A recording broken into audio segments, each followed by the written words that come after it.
Komiði sæl. Þegar Babin og Kúdús höfðu dvalið tíma í Mekku, sneru þeir aftur heim á leið. Á leiðinni tilbaka sagði Babin Kúdús að þegar þeir kæmu aftur til föðurland síns, yrðu leiðið þeirra að skiljast, svo að þeir gætu kennt á mismunandi stöðum. Þeir gætu ekki alltaf verið saman.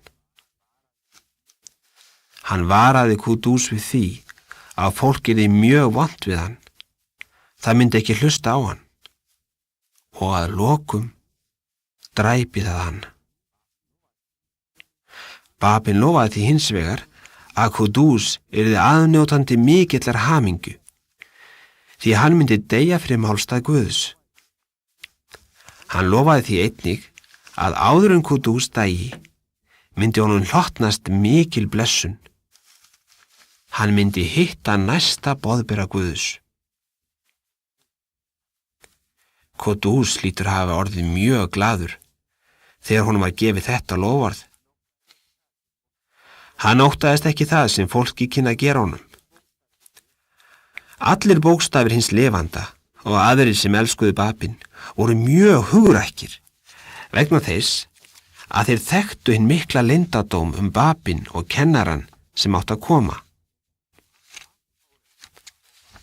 Allt fór eins og Babin hafði sagt fyrir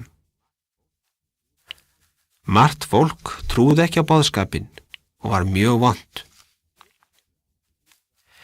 Einn þeirra sem hins vegar trúði á það sem Kúdús sagði var Mulla Sadiq. Hann vann fyrir sér með því að kenna Kóraninn.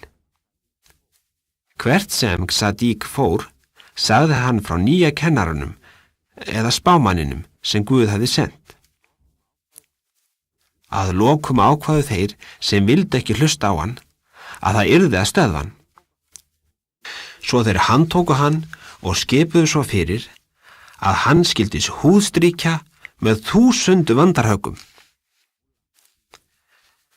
Mulla Sadiq var gamall maður og þeir töldu að hann þyldi ekki vandarhöggin. En þeir sem sáu hýðinguna urðu mjög undrandi. Hvað haldið þið að hafi gerst?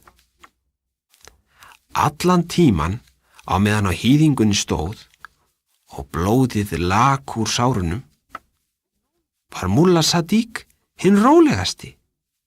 Hann brosti og virtist ekki finna neitt til. Fólki skildi ekki neitt í neinu. Mulla Sadiq fann í raun og veru ekkert fyrir vandarhöggunum. Hann sagði vini sínum frá því seinna að fyrstu 7 höggin hefðu verið sársaukafull, en eftir það velti hann því fyrir sér hvort verið væri að hýða hans líkama því hann fann ekki fyrir höggunum. Hann lagði jafnvel hönd fyrir munnin svo hann færi ekki að hlæja. Honum fannst þetta svo sniðugt. Nú skil ég, sagði hann, hvernig hinn almáttgi lausnari færum á einu augnabliki að breyta þjáningum í velværu og sorg í gleði.